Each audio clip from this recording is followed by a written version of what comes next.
Hello, I'm Simon Whistler. You're watching Today I Found Out, and in the video today, late for the Olympics, the amazing story of Kipchoge Keino.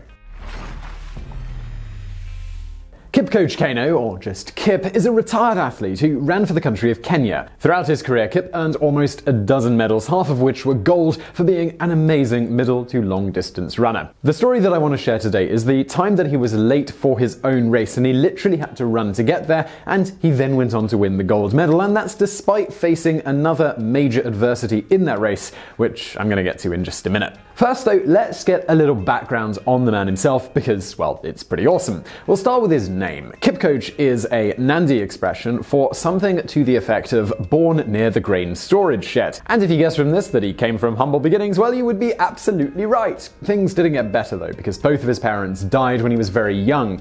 He then moved in with his aunt, who raised him. When once asked about his childhood and how he got started running, this was Kip's response. When I started at primary school, I ran in my bare feet 4 miles to school in the morning, home for lunch, again for afternoon school, and back at the end of the day. I did this every day until I left school. If your mind is right now still trying to work out the maths for that last one, Kip ran 16 miles every single day in Kenyan heat without shoes just to get to school. And Kip managed to do this starting when he was just 5 years old. So you may think that with this impressive running ability, Kip was destined to be a runner. After finishing school though, he didn't immediately get into competitive running. Instead, Kip became a physical training instructor for the Kenyan police force. At the time, Kenya was not the runner-generating powerhouse that it is today. In fact, Kip was one of the first great runners that the country actually produced. It wasn't until the early 1960s that Kip realized that his thighs demanded a greater challenge, and he took up competitive athletics on the side from his day job.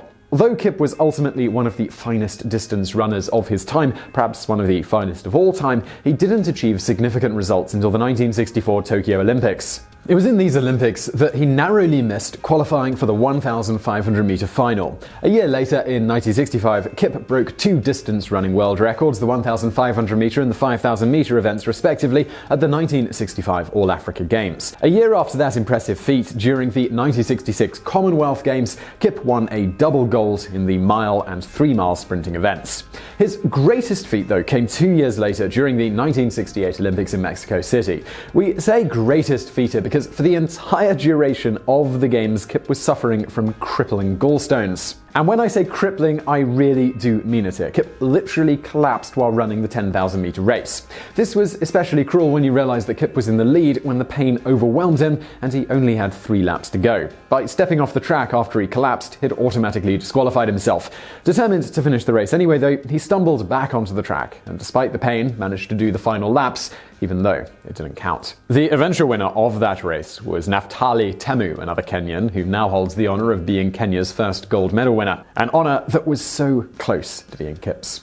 Now, prior to that 10,000 meter event, Kip had been told by a doctor not to run and that any strain on his body was going to cause him serious harm, and in the extreme case, it could even lead to his death. Of course, as noted, Kip ran this race anyway, and 2 days after the 10,000 meter race, the race he'd collapsed in, Kip ran in the 5,000 meter and won a silver medal. Indeed, he was just 1/5 of a second behind the gold medalist. On top of that, he then ran another 1,500 meter race and then qualified for the final of the event. So at this point, you might be thinking that Kip was really tempting fate here, but we're still not actually done. The day of the 1,500 meter final, Kip, presumably due to the fact that he had freaking gallstones, elected to sleep in, and there was some thought that he was simply choosing not to race that day when his absence was noticed, given that the day before he'd indicated that he might not, given his medical problem.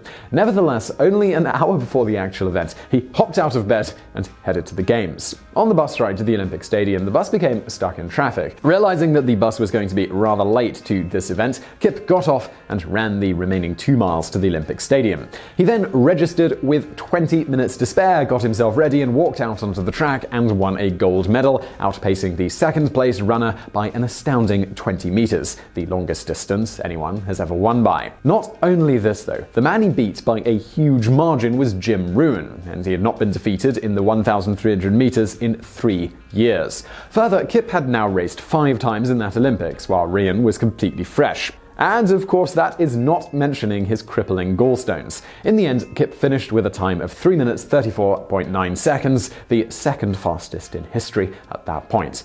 To put that in slightly more common terms, that's a pace of 25.13 kilometers an hour or 15.61 miles an hour for 1,500 meters. Seriously, you can go watch this race on YouTube right now, and when you're watching it, just remember that he's running with a constant stabbing pain in his abdomen and that he had already run 2 miles to get to the stadium in the sweltering Mexican heat. Well, after this victory, Kip went on to win several more medals before eventually settling down in Kenya, where he currently runs a charity for orphans, as well as helped found a primary and secondary school. For his many humanitarian works in his post-professional career, he was inducted into the World Sports Humanitarian Hall of Fame. So I really hope you found that video interesting. If you did, please do hit that thumbs up button below. Do not forget to subscribe. We've got brand new videos just like this every day of the week. Also, over there on the right, a couple of other videos from the archives, so be sure to check those out. And as always, thank you for watching.